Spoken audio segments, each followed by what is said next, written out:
You are listening to Underground Radio, broadcasting the frequency of the future. Thank you for joining us on our premiere of our broadcast network, Underground Radio Broadcasting Network, UBN. Premieres today, premiered at 11:11 a.m. And if you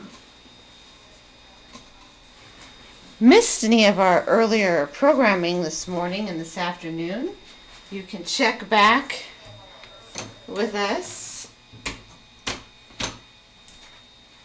tomorrow in our archives, and you can listen to it then if you missed any of our programming, since we've been broadcasting from 11 a.m. to 11 p.m., 11:11 to 11:11 on 11:11.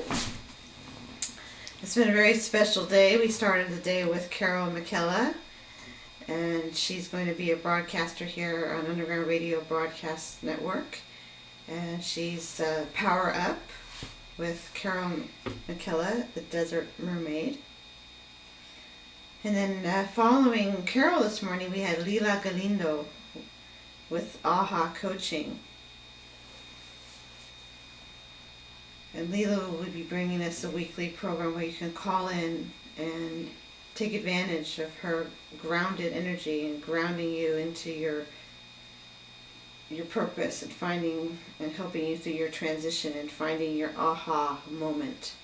So you can look for Lila here on Underground Radio Broadcast Network, UBN. And then following Lila, we had Susan McQuarrie with The Awakened Heart.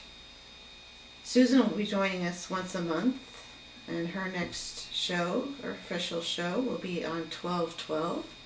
So you can check our schedule on our website, or you can become a member at www.forunradio.net. There you can join and share information and find out about future programming and events. After Susan, we had Misha Johnston of the Starseed Awakening. Misha will be joining us also once a month, and her next show will be, her first show, official show, will be November 30th, and her special guest will be Pablo Betancourt. So stay tuned for that, and we will give you the exact time on our website. So tune back in on November 30th for Misha's first official broadcast. The support has been amazing today from all the listeners, and we are now here in the studio with Exandra, and Exandra brought us the LFO experience, and we're going to talk a little bit about the first one that was held back in August and about future LFO events. And Exandra also has to introduce us to Raul this evening and the magical passages, and share just a little bit about what that is. You'll hear more about that in the future, in future programming, but that's just a little highlight of what's to come, what you can expect here on Underground Radio from our broadcasters. Expanded thinking, expanded consciousness, elevated consciousness, if you want to, whatever you want to call it, whether it's the Age of Enlightenment or the Golden Age or transition. You can find information here on Underground Radio about many different modalities or paths, and you can decide for yourself what resonates for you. And we will be bringing you different special guests, and we'll have events, so please stay tuned and be radioactive. Join us at forunradio.net.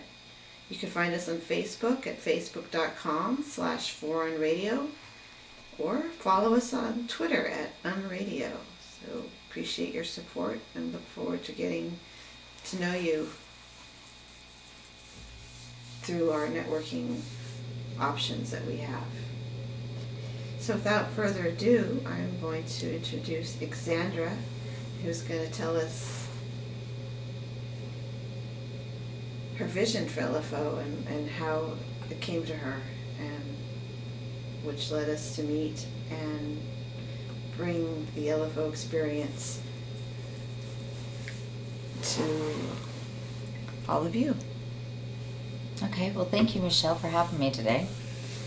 And for being one of your broadcasters in the future. I'm very excited about your program and what you're doing here. It's really cool. Thank you. Yes.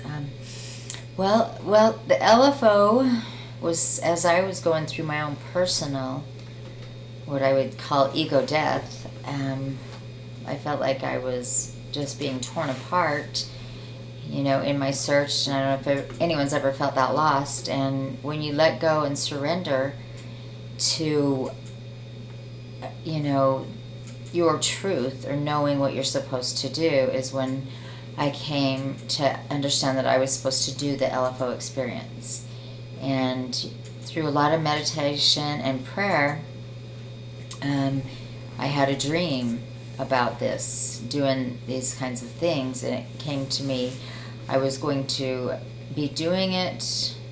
I was doing this experience workshop in a cabin in the mountains, and I started sharing my idea with actually Michelle. She helped me with the first one as a promoter, which was great. And as I shared the idea, everything started to fall into place, and a cabin was opened up to us, and we had our first experience up there, LFO experience, and we found out the house we were in was a vortex, which made it even more powerful. And there was many beautiful experiences that happened at this event. It introduced a lot of people to Diksha, which was something that I had found and changed my life. And then a lot of people have grown with Diksha after the LFO, which is really cool. It was such a great experience. But the LFO, to me, is, sharing all of these modalities with different healers coming together, and in a short period of time, helping people process a great amount of energy through different modalities. And also, bringing out the love and forgiveness, because those are the ways that we get to the oneness, which is what LFO stands for: love, forgiveness, and oneness. And so that's why we put that together, and we're going to be doing some future events. I'll be on the talk show once a week, talking about it, bringing in different modalities at that time. But once a month, we will be holding the LFO experience, and that will be a full day event with all the modalities combined. The love, forgiveness, and oneness will be the main idea of the event, and at the end, we will bring it all together. And I'm just really excited about it, from the experience we had in the past, and bringing these energy healers in with their different modalities, and all sharing in this awakening in this house. There's a lot of people out there that have great abilities that they're, can come and share through our love, forgiveness, and oneness seminars, the LFO experience, and have life-changing experiences. Our next one, will be December 21st. Yes, that's the winter solstice. And yes, the first one back in August was very powerful, and in the beginning anchored with the Diksha blessing and the different light workers that participated in the event, and so many experiences that people had. Many people had experience of Mother Mary, and that whole bridging of heaven and earth, and to be able to have the opportunity to use this venue again on the winter solstice is going to be amazing. And you have the vision to do weekly LFO Right, and what we want to do there, the LFO would be more of the weekly LFO would be more to prepare the people for the big experience.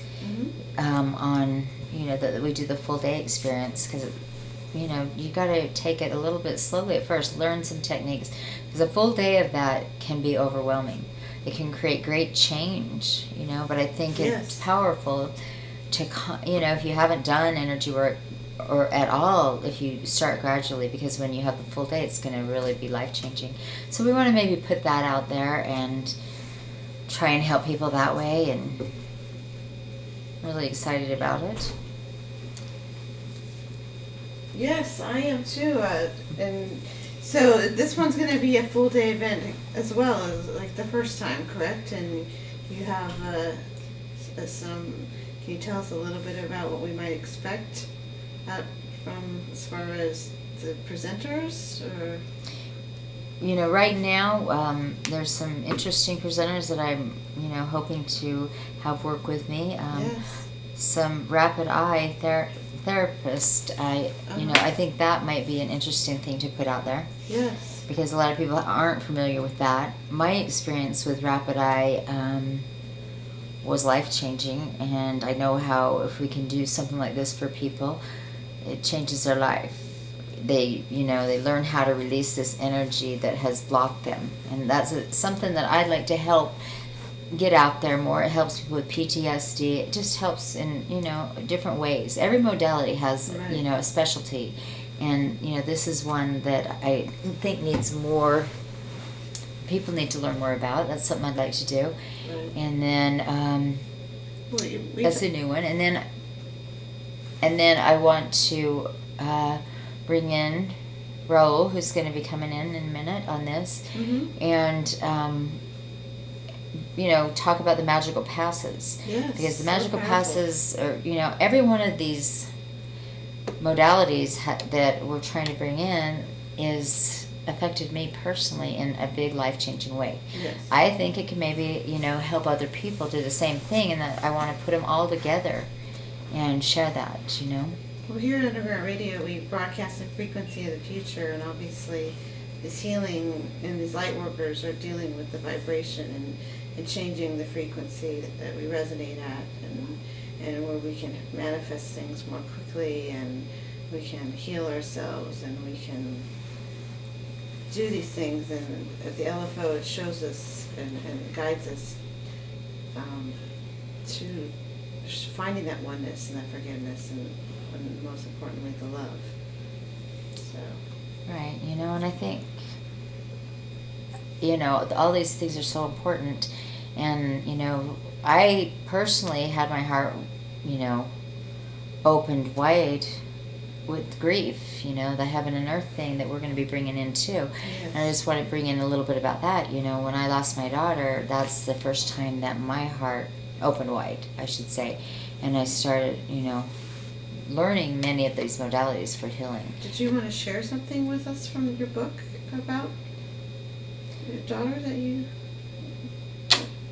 Well, I could read a little bit about some things, and I guess this would be more about the heaven and earth thing, because one thing that, I'll read a little out of the book, but one thing that, I learned is that the connection we have with our loved ones is closer than we think, because it's that connection you have in real life, for me, the mother-child bond. Right. And just because she was not physically in that body, I could still feel her energy.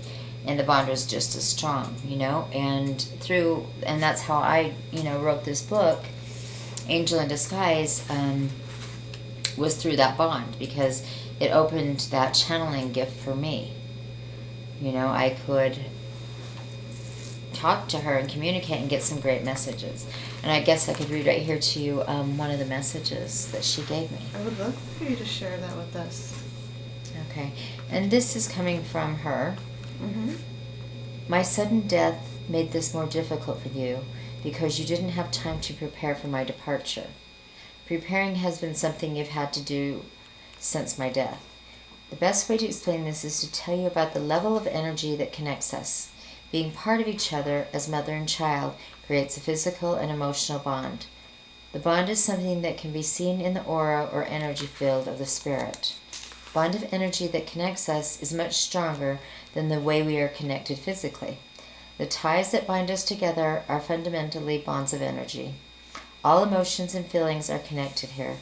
The best way to describe this is to say that we are like forces of energy connecting at a soul level and communicating at that level. When we were brought together in life as mother and child, we bonded at an emotional level in spirit. That bond is strong. We learn to depend on each other for emotional reasons. When people are disconnected as suddenly as we were, the pain of loss is felt on the emotional level. This is hard to understand because we are still connected on that level. But because we are no longer connected in the physical realm, we assume that we are also disconnected in the emotional realm. Now, we're being forced to change that connection, to adjust to a new way of understanding. The life we knew together is gone, and now we need to let go of the physical pain that our separation has created. Your physical body aches for the loss of my physical body, but on the emotional level, your soul feels me, knows me, and is still very much connected to me. I wanted to, I guess, read that to say, the connection between her is really what brought me, and my heart being broken wide open, to, research all these modalities and to want that freedom and understand it more. And new enlightenment. We're called to heal ourselves, having just gone through loss myself, which is the reason we were brought together. I mean, wow, just reading that, it's just exactly the experience that I've been going through, it's telling you from the other side, I'm not gone, I'm still here. The physical body's gone, but I'm not gone. And, part of you thinks you're insane that you're hearing this, but at the same time, it's true. Yeah, So. I think so. Or maybe I read it for you because I was supposed to tell you that today, for sure, to reinforce that, because it is so true. Yeah. Yeah. We really can if we open ourselves up to it. It's just, we're all energy, so, just because the body is not physical anymore, it's now vibrating on a different level, it's still present. And that's what we're talking about, the vortex up there in Mount Charleston, where we had the LFO, and just that opening to heaven and earth. And we really felt that on the 17th we opened that portal, and some people may or may not know that Vegas is to be an epicenter for this awakening, and this immense energy that's here in Las Vegas. This power of intention is strong here. So,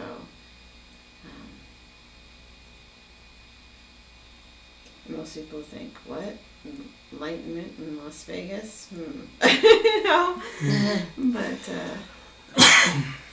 so, what do you think about that?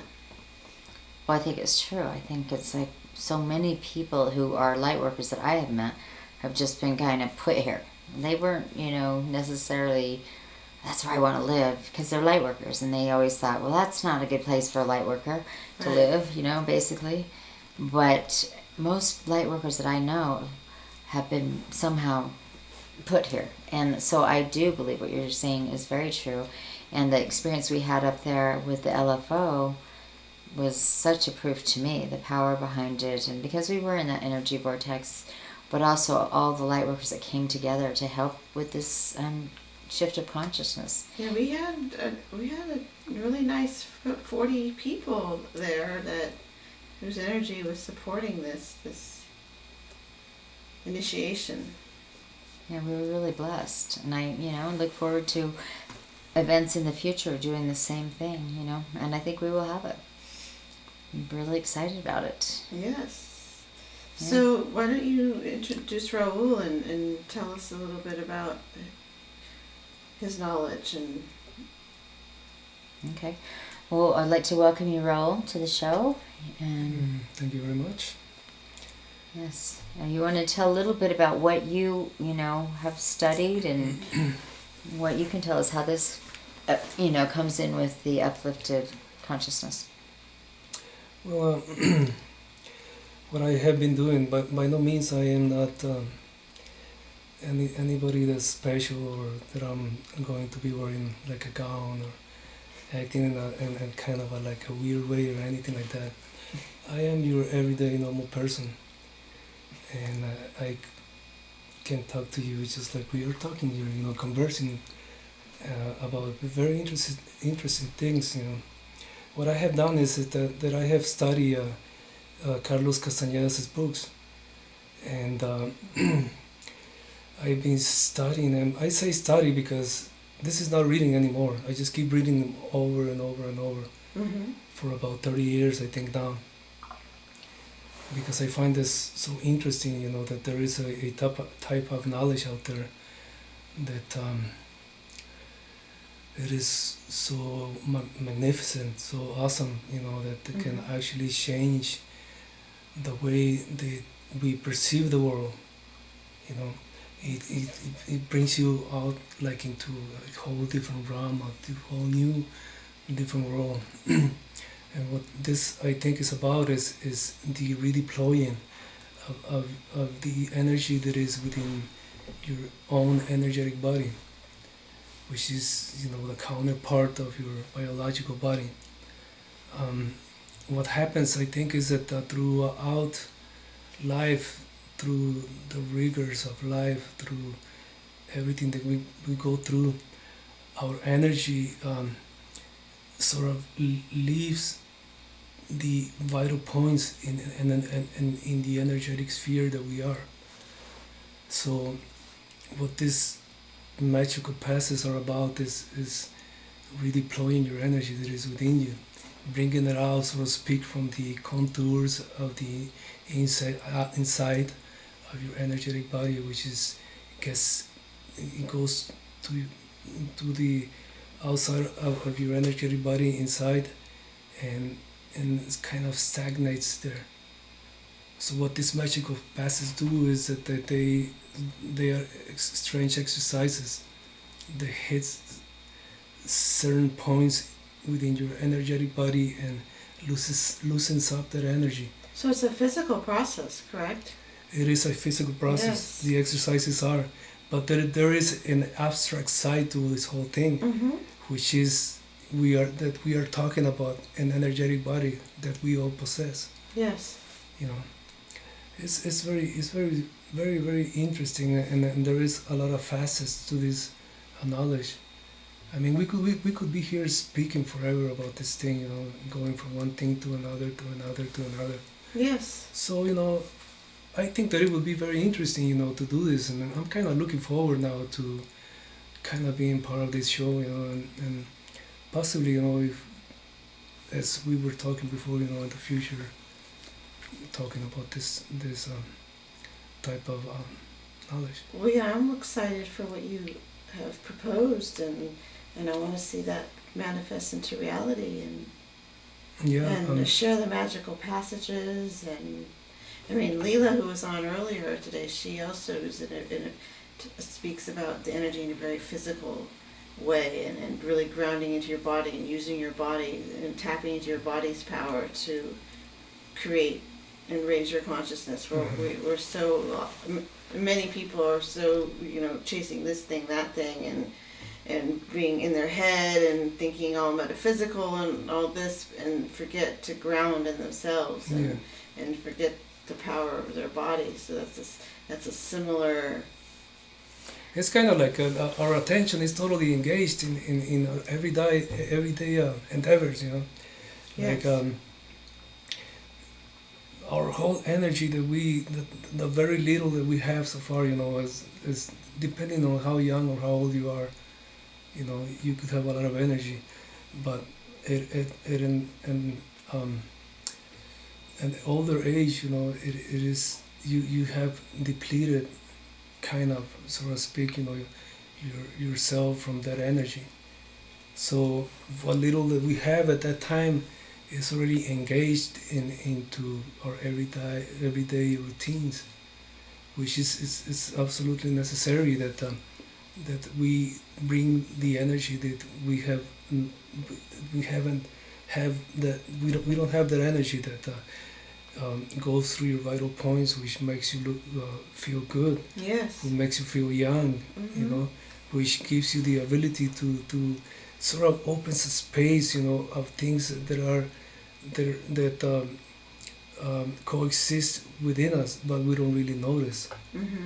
So the added energy kind of gives you this possibility, you know, of noticing things that we didn't notice before, like our twin world, for example, you know, Yes. where all this energy and foreign energy that has its own volition, its own consciousness lies, you know, and it's very possible that we can do that through the accumulation of energy, and that's where the magical passes come into play. Yes.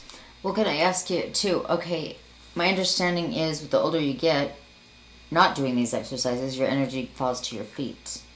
When you start doing that, is that correct? And then when you start doing the magical passes, you're bringing that energy back to those vital points. Yes, And that's how you start gaining the energy to do more like when you were younger. exactly. In other words, it's like bringing back your youth. You know, energy gives you intelligence. Energy gives you youth, and to a normal person, to a person that cannot see, in other words, perceive like a person that perceives energy would. Um, it is absolutely necessary, you know, that you bring this energy back. Yeah. So this could be in itself be very interesting, and to almost anybody that listens to this, because it's something that will help anybody that actually practice these exercises. Well, okay, and two, so when you start gaining the more energy, is this my understanding too? That's when also, because you've gained enough energy, you can start seeing energy as it flows in the universe, which also would lead to being able to see other dimensions or worlds. That is exactly right. The more energy that you accumulate in the more energy that is available to your energetic body or your vital points, the more you begin to notice that there are other things other than the reality that we perceive, you know. In other words, you start noticing that there's something out there, you know, little by little, the more you accumulate energy, the more you become aware, and the more you know what's going on, you know, you begin to realize that the way we perceive this reality is not the only thing that exists, you know. There actually exists other forms of perceiving, which the extra added energy makes it possible. Yeah, earlier in the segment today, we talked about the energy blockages in the body where we do things repetitively in our lives and our jobs or whatever, and we block it, and this causes, over time, if you continue to do this, causes disease, because the body is energetic. And if you're stopping that flow to the vital points, the chakras, Yes. um, Doing the same routines and stuff, and that's what depletes the energetic body of the much needed energy. yeah, The fact that we fall into these routines and we just keep doing the same things, you know, going from this place to that place and then back, and then from here to this other place and back. We are very predictable, and that is exactly what depletes the energetic body of the much needed energy. well, and two, I mean, this isn't a magical pass, but something you told me, when you change your routines like that, it changes your energy too. Like, this is, say an exercise, the one you told me about walking backwards. Yeah. Because you're changing so much your physical routines, you're going to be shifting energy, correct? Or the way you, no? Yeah, it's kind of like that. What happens is that you are jolting your energetic body by doing things that are not normal. Like, for example, walking back. Your physical body is not used to that type of routine. Therefore, if you start walking back for certain lengths of time and what happens is that the point where perception assembles suffers like a little tremor, and the point where perception assembles is another thing that is inside your energetic body. Every human being possesses that, according to Castañeda's books. This thing is inside the contours of the energetic body, and it's supposed to be about an arm's length from your shoulder blades. An arm's length from your shoulder blades, okay. Yeah, on your back. That is where perception is gets processed. That is exactly what processes the energy that is going through the assemblage point. Okay. And that's the main entrance point there at your shoulder blades? And then where the energy is free. It's about an arm's length from your shoulder blades on your back. Right. That's where this is. It's like a ball of luminosity, and it's about the size of a tennis ball. And it is on the back of your shoulder blades, about an arm's length. So when energy goes through this point, which every human being and every living thing has, it doesn't matter what it is, as long as it is a living thing, it has the assemblage point, or the point where perception assembles. In human beings, it's about an arm's length behind the shoulder blades. And the more you free up the energy, the more you can perceive. Because it also in the Hindu scriptures they talk about the prana. If you can extend the prana 12 finger lengths outside of your basically your third eye or the chakra, either direction, either this way or that way, you can hold that state, then you can gather that energy. So that's very interesting and similar. Yeah. When you talk about different disciplines or different modalities, like Sandra was saying, each one has the power to, when you practice these things, to do something within your energetic body, right? Which causes your assemblage point to somehow move. It doesn't matter how small the movement or the tremor or whatever, and that the assemblage point suffers. Then that's when you in the way you perceive and the way you see things in normal life, right? You feel that something happened. Like you for example, you might feel lightheaded or something. And that's the causes of the movements of the assemblage point, or you might even hallucinate. You may begin, if your assemblage point moves, this whole reality changes completely. All of a sudden you can find yourself witnessing a total different realm. Right, exactly. Yeah. So but different disciplines resemble each other, like you were talking about the chakras and stuff, and in the way these people understand it, or whoever practices, they are called vital points. Right. Which are when seen through the eye that can see energy, like many people are born with that ability. Right. Yes. They perceive the human being as a ball of energy, more or less. If you open your arms, and that's how far your energetic body is. It's like a ball of energy. Right. And they can see it also, the assemblage point, almost on any living thing. It doesn't matter what it is. Do you feel that sound is impacts this energetic body and assemblage point, or what is how does? There are many things that can affect the assemblage point. One of them being that sound, and others could be hunger. If you get scared real bad, somebody scares you or something. A disease, and maybe an accident, right. Like a car runs you over or something. Yes. The impact of that jolt makes the assemblage point move. Okay. Even war or things of that nature, So, but the assemblage point can be made to move at will, also through certain disciplines. The magical passes being one of those vehicles that take you to that form of moving the assemblage point. And how were you first introduced to the magical passage? You've been doing this for 30 years. I actually, it was a time in my life when well, at that time, I became a vegetarian. Mm-hmm. I thought that, you need to not eat animals and nothing that's alive or swimming or making noise, Mm-hmm. And it was kind of a thing at that time, and through that process of in my life, I happened to somebody told me about Don Juan. He told me a story about this Carlos Castañeda and stuff. So I bought the first book, and I started reading about this, and I realized that this is like something that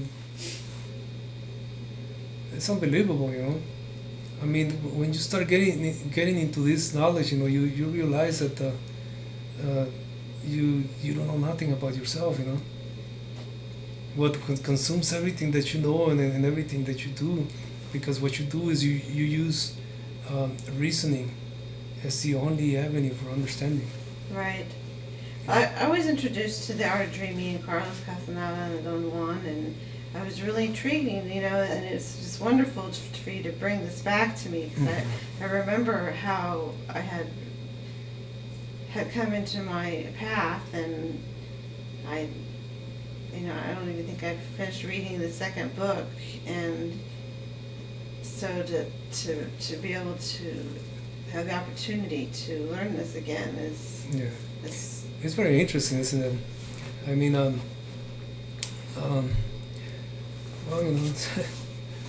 it's really a total change of life. If you it's very, it takes many years supposedly to become what they call a man of knowledge, somebody that can see energy as it flows in the universe, and by perceiving in that manner, you perceive not only with your senses, which we normally use, but with your whole body. What do you feel about how energy's speeding up and the dimensions are speeding up since we're ascending or moving into a higher frequency, the fourth and fifth dimension? Do you think that will let us imbibe and accelerate? You say where this takes a while. Do you think it's because of the power of being able to manifest things right in this age? Would that affect? Well, what I think that you are talking about is similar to, for example, maybe like in the discipline of dreaming, there are 7 gates. Yes. That you have to arrive at them and then pass the gate. So by doing that, you begin to encounter a total different form of life, a total different realm. You begin to interact with a foreign energy that has a consciousness. I guess we could call them entities or whatever. Right. But you'll be able to interact with them. I mean, your impeccability has to be supreme.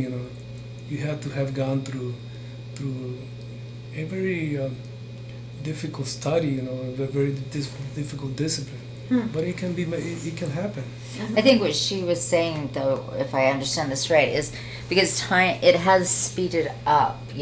People are noticing it in the energy world, and just we have been told, and I feel it myself, and you probably do too, is how things have been speeding up energetically. People are moving faster. It doesn't take 10 years to learn a discipline. And what she's saying is, how would that affect where this kind of knowledge? It takes so long. Do you think? I think it's speeding up just in the fact that you're even on this show, and that you're going to lead people into that knowledge. That speeds that process up. Mostly, you spent 30 years studying it, but someone who comes in and can catch on might be quicker now because of the energy shifting. I don't know. What do you think of that? Yeah, I mean, Actually, you know, like our twin world runs at a different speed, for example, right, than ours. So we're usually separated, you know, by like either our world is behind or their world is behind. No, I think their world is our world is behind. So we're like in a parallel line, uh, going at the same speed, but one is ahead of the other. You know, so it is real hard for us normally to notice. But do you think now they're coming together? Because some people No, say that's the world's coming together too. they are coming together. Yeah. But So you we can, would be speeding up. Yeah, you can speed it up even faster, you know, by, for example, practicing the magical passes, by walking back like you were suggesting earlier. You know, by doing strange things like Walking on your hands, I have weird stuff walking we've on done. your hands, you know, Uh-huh. just stuff that you don't normally do. Mhm. What that does is disrupts your routines. Yes. It kind of opens a hole, you know, for you to see What was? more than Can what I you ask see. you this to tell them maybe about the gated power when you, or is it so you can see better in the dark or whatever that thing we did? Well, this is pretty interesting, really. You know, it's a form of walking that you can use if you ever find yourself in, let's say in the mountains by yourself alone for some Uh-huh. reason, Okay. and something is threatening your normal way of being, you know, but you have to get to a certain place. I don't know how to explain it. In other words, you find yourself in a very precarious situation in the dark. Mm-hmm. So what you do, you kind of bend over a little bit, and you fold your fingers, and you point your index fingers to the floor, Mm-hmm. and you begin to, how do you say it, throttle or trot? Throttle, what do you mean? Yeah, like Rock. Oh, a run in place. yeah, Uh-huh. lifting your knees as high as you can, Right. and Okay. you bend down your trunk a little bit forward, and you begin to trot in that way, Hmm. and you just let go. Yeah. And what happens, you begin to run, and somehow, you know, it takes you without you even knowing, you know, where you want to go. Before you know, you find yourself in that place. It's called the gate of power. Gate of power. Gate Okay. of power, yeah. And that's using for or running or walking at night. Mm-hmm. More or less for walking at night. Okay. So that's what And there's you- 7 gates. to dreaming, there's supposed to That's be to dreaming. 7 gates. We were talking about dreaming earlier. This is just one of the exercises that you do to accumulate energy. Which Because is not only the are gate there of the power. magical passes, there Right. are these gates of power, which you're right, you do accumulate in dreaming. And that's what Yeah. he was talking about. There's 7 Yeah. gates in dreaming, and that's a whole different thing, yeah. For example, like in one of the things that I read from the Castañeda's books, is that this Indian told this Carlos Castañeda Mm-hmm. he was going to teach him dreaming. So the first gate and the first thing he told him is that you have to look at your hands while you're dreaming. Yes. I'm familiar with that technique. Yes. So right there, that was the exercise. You know, every day this guy went on to, as he went to sleep, thinking that he was going to look at his hands. In other words, he was engaging his other form of perceiving. Right. Well, the Dream Society, we teach lucid dreaming and those sort of techniques. So I'm really interested in learning more about the art of dreaming, because Yeah, dreams are the gateway to multidimensional awareness. That they is. are. So. That is exactly right. I mean, it's so interesting, isn't it? I mean, when you start thinking about this stuff, right?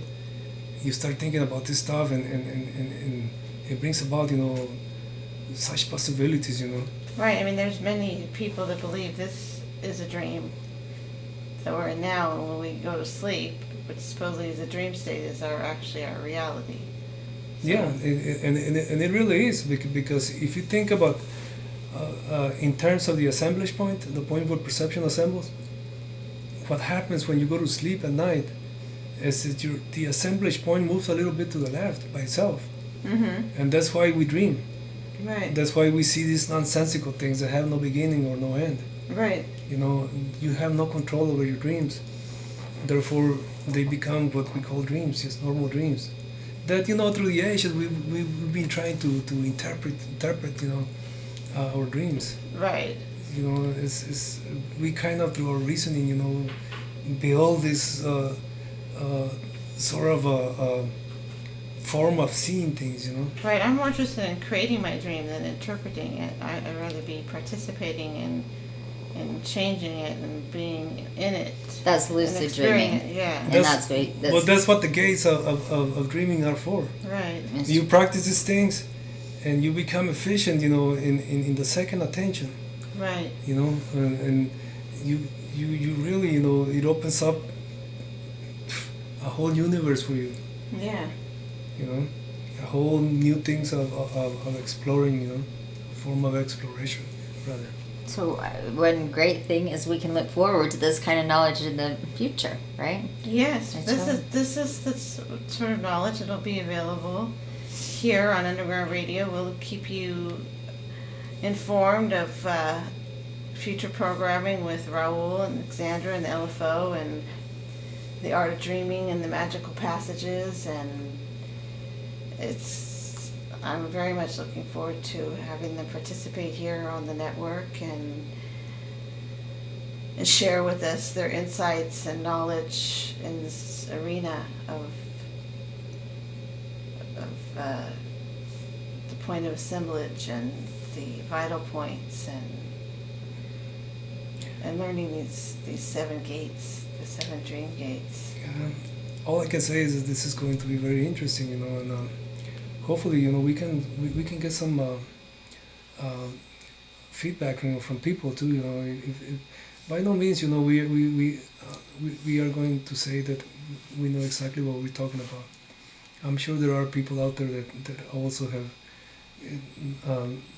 know about this type of knowledge, and it's okay. If I think if they can call us, and then they want to ask some questions through. Whatever, Twitter, whatever. Yeah, that is out there. Well, for now, you can ask any questions through our website. We will have an LFO website as well.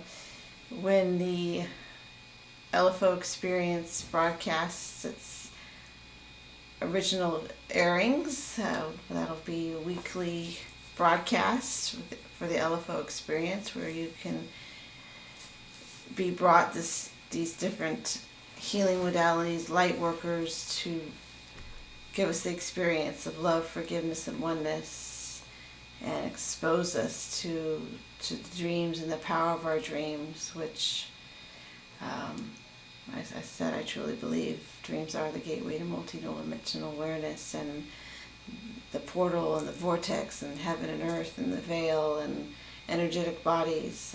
These are all subjects that we discuss here on Underground Radio Broadcasting Network. These are the type of broadcasters we have here. The Underground Radio Broadcasting Network, UBN, broadcasting the frequency of the future. Today is our premiere broadcast. We launched at 11:11 a.m. this morning on 11:11, and we'll be broadcasting up until 11:11 p.m. this evening. So if you missed any of the earlier shows, you can watch those in our archive. Those will be available to you, and you can also look forward to each of our broadcasters' shows in the future that they are each going to be contributing, from Carol to Leela to Susan to Misha and Alexandra. And so up next is The Night Watchman Knows. I have been mentioning throughout the day that the Night Watchman will be communicating with us from the other side of the veil. So we are going to be taking a break, and we will be back at 9:30 for The Night Watchman Knows. So stay tuned for that. And following The Night Watchman Knows, we will have Dream Om to end our premiere day.